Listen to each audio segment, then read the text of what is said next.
मैं हरजिंदर कौर सैनी। पहला पेश ने चोणवीआं खबरां।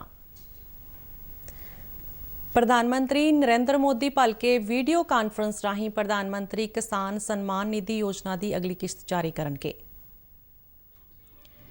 प्रधानमंत्री नरेंद्र मोदी 10 अगस्त को उत्तर प्रदेश विच उज्जवला स्कीम के दूजे पड़ाव का उद्घाटन करनगे।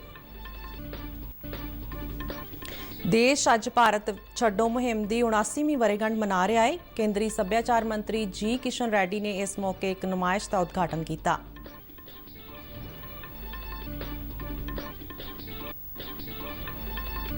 इस बार आज़ादी दिवस के जश्न दुगने हो जाएंगे जदों भारत वालों पुलाड़ विच एक होर पुलंग पुट्टी जाएगी।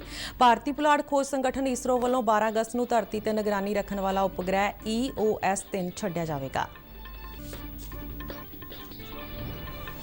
ITBP अकैडमी मसूरी विच अज पासिंग आउट परेड दौरान पहली बार UPSC राही चुन के आईयां 2 महिला अधिकारी शामिल होईयां।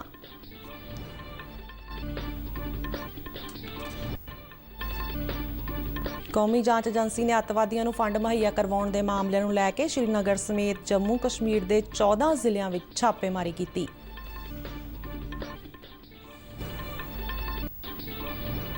भारत विच बीते दिन 39,070 नवे कोरोना मामले दर्ज होए, जिस मगरों कोरोना की पुष्टि वाले कुल मामलों की संख्या 3,19,34,455 हो गई है।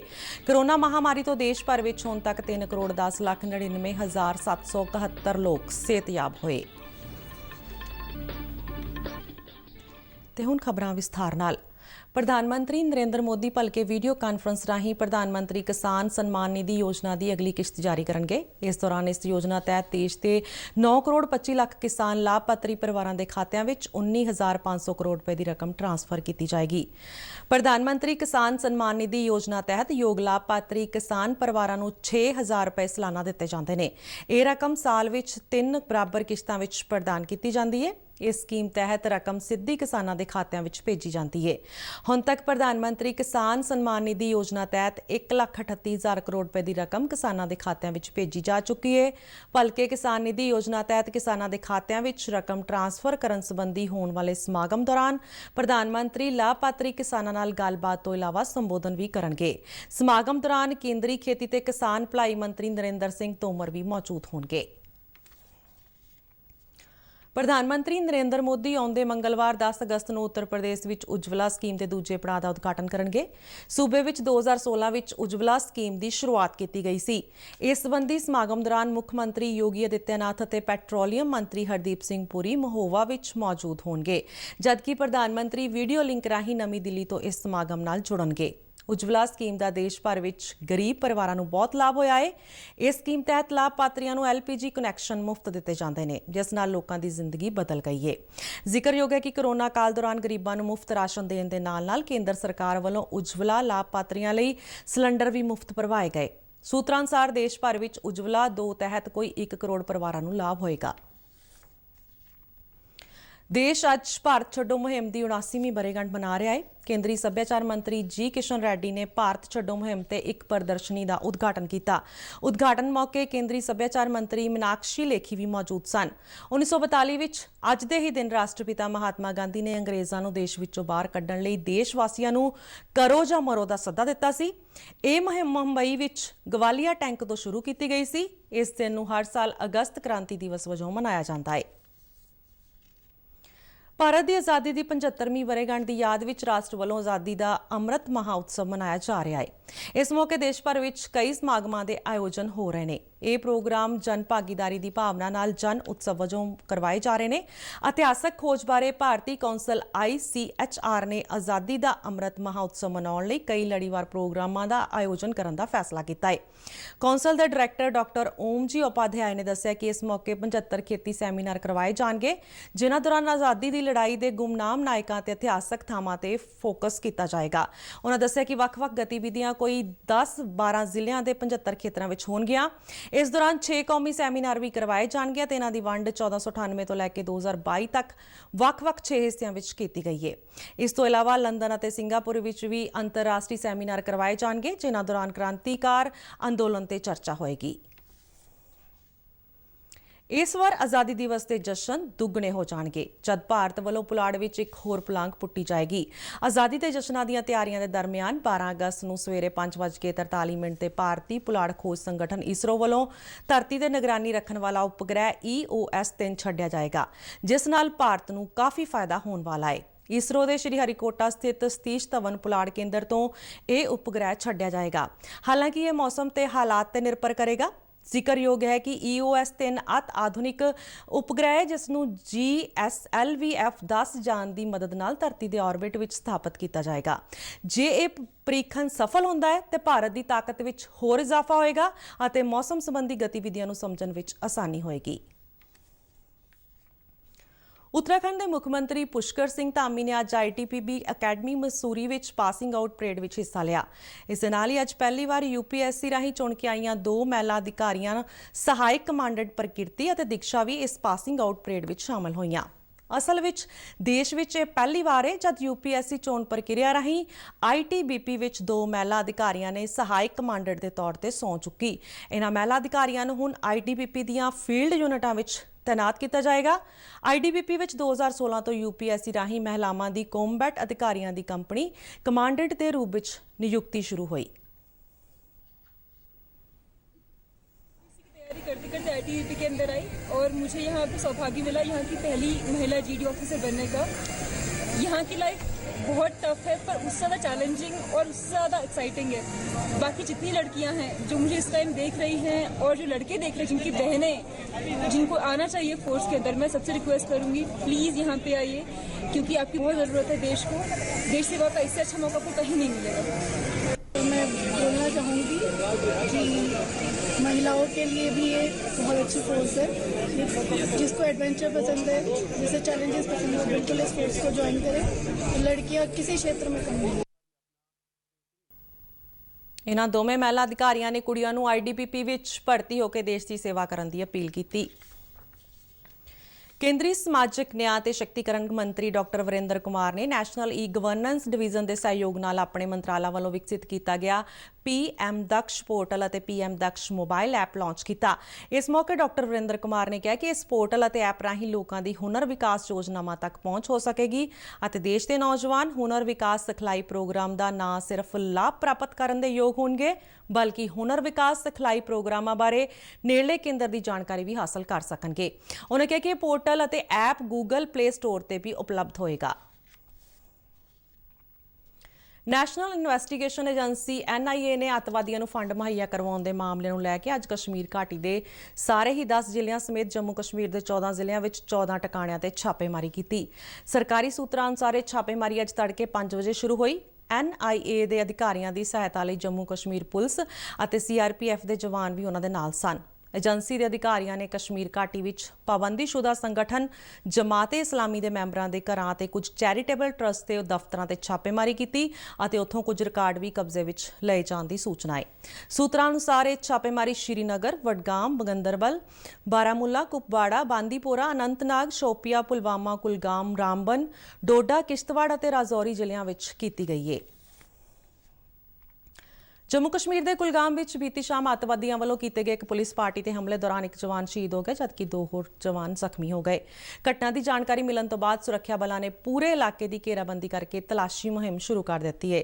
ਪੁਲਿਸ ਦੇ ਇੱਕ ਅਧਿਕਾਰੀ ਨੇ ਸ਼੍ਰੀਨਗਰ ਵਿੱਚ ਜਾਣਕਾਰੀ ਦਿੰਦਿਆਂ ਦੱਸਿਆ ਕਿ ਅੱਤਵਾਦੀਆਂ ਨੇ ਕੁਲਗਾਮ ਜ਼ਿਲ੍ਹੇ ਦੇ ਪੁੰਬਈ ਇਲਾਕੇ ਵਿੱਚ ਇੱਕ ਨਾਕੇ ਤੇ ਤਾਇਨਾਤ ਪੁਲਿਸ ਜਵਾਨਾਂ ਤੇ ਅੰਨ੍ਹੇਵਾਹ ਗੋਲੀਆਂ ਚਲਾਉਣੀਆਂ ਸ਼ੁਰੂ ਕਰ ਦਿੱਤੀਆਂ, ਜਿਸ ਦੌਰਾਨ ਇੱਕ ਪੁਲਿਸ ਜਵਾਨ ਸ਼ਹੀਦ ਹੋ ਗਿਆ ਤੇ 2 ਹੋਰ ਜ਼ਖਮੀ ਹੋ ਗਏ। ਅਧਿਕਾਰੀਆਂ ਨੇ ਦੱਸਿਆ ਕਿ ਹਮਲੇ ਤੋਂ ਬਾਅਦ ਅੱਤਵਾਦੀ ਭੱਜਣ ਵਿੱਚ ਕਾਮਯਾਬ ਹੋ ਗਏ।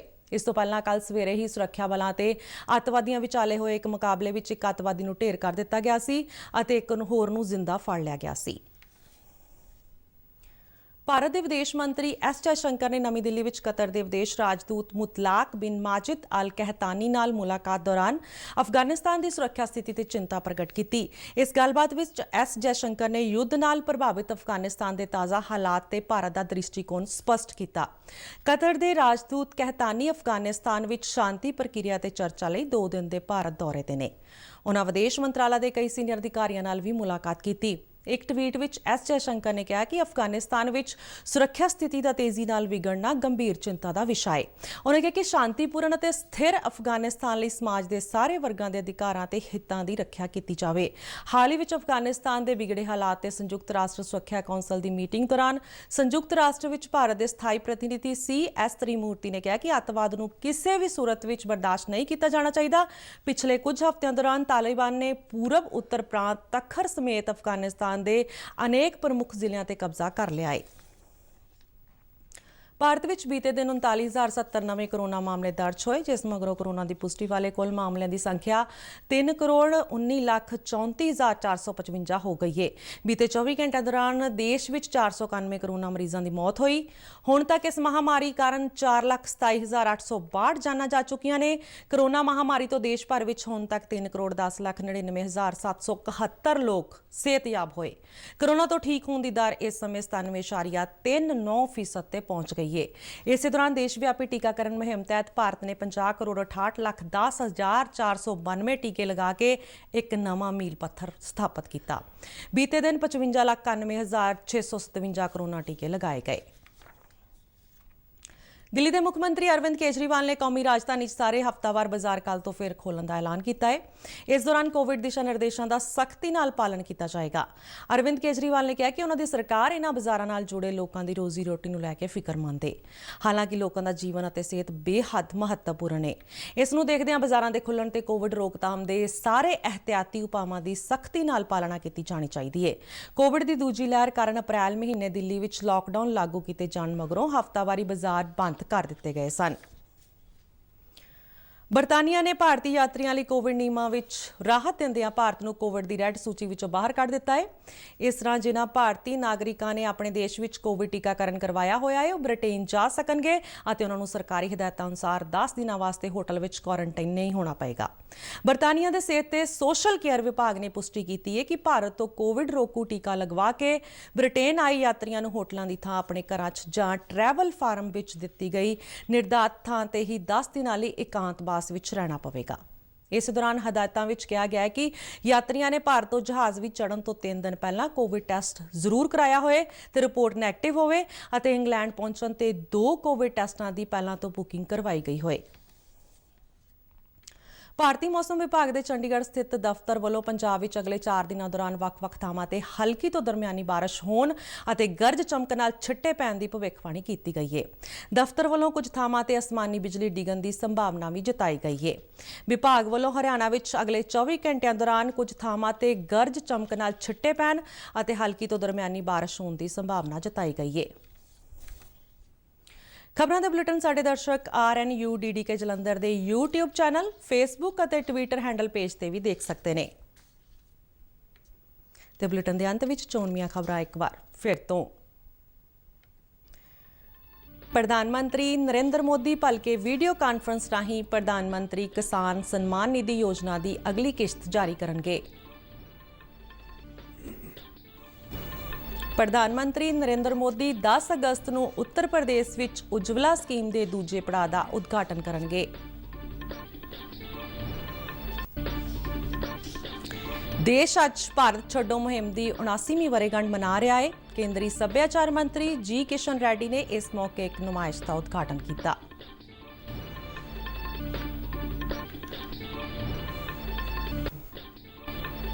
ਇਸ ਵਾਰ ਆਜ਼ਾਦੀ ਦਿਵਸ ਦੇ ਜਸ਼ਨ ਦੁੱਗਣੇ ਹੋ ਜਾਣਗੇ ਜਦ ਭਾਰਤ ਵੱਲੋਂ ਪੁਲਾੜ ਵਿੱਚ ਇੱਕ ਹੋਰ ਪੁਲਾਂਗ ਪੁੱਟੀ ਜਾਵੇਗੀ।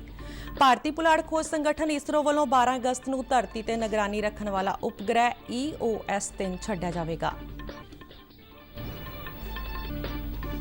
ITBP ਅਕੈਡਮੀ ਮਸੂਰੀ ਵਿੱਚ ਅੱਜ ਪਾਸਿੰਗ ਆਊਟ ਪਰੇਡ ਦੌਰਾਨ ਪਹਿਲੀ ਵਾਰ UPSC ਰਾਹੀਂ ਚੁਣ ਕੇ ਆਈਆਂ 2 ਮਹਿਲਾ ਅਧਿਕਾਰੀ ਸ਼ਾਮਲ ਹੋਈਆਂ। ਕੌਮੀ ਜਾਂਚ ਏਜੰਸੀ ਨੇ ਅੱਤਵਾਦੀਆਂ ਨੂੰ ਫੰਡ ਮੁਹੱਈਆ ਕਰਵਾਉਣ ਦੇ ਮਾਮਲੇ ਨੂੰ ਲੈ ਕੇ ਸ਼੍ਰੀਨਗਰ ਸਮੇਤ ਜੰਮੂ ਕਸ਼ਮੀਰ ਦੇ 14 ਜ਼ਿਲ੍ਹਿਆਂ ਵਿੱਚ ਛਾਪੇਮਾਰੀ ਕੀਤੀ। ਤੇ ਭਾਰਤ ਵਿੱਚ ਬੀਤੇ ਦਿਨ 39,070 ਨਵੇਂ ਕਰੋਨਾ ਮਾਮਲੇ ਦਰਜ ਹੋਏ, ਜਿਸ ਮਗਰੋਂ ਕਰੋਨਾ ਦੀ ਪੁਸ਼ਟੀ ਵਾਲੇ ਕੁੱਲ ਮਾਮਲਿਆਂ ਦੀ ਸੰਖਿਆ 3,19,34,455 ਹੋ ਗਈ ਹੈ। ਕਰੋਨਾ ਮਹਾਮਾਰੀ ਤੋਂ ਦੇਸ਼ ਭਰ ਵਿੱਚ ਹੁਣ ਤੱਕ 3,10,99,771 ਲੋਕ ਸਿਹਤਯਾਬ ਹੋਏ। ਤੇ ਇਸ ਨਾਲ ਹੀ ਖਬਰਾਂ ਦਾ ਬੁਲੇਟਿਨ ਖਤਮ ਹੁੰਦਾ ਹੈ। ਇਜਾਜ਼ਤ ਦਿਓ। ਧੰਨਵਾਦ।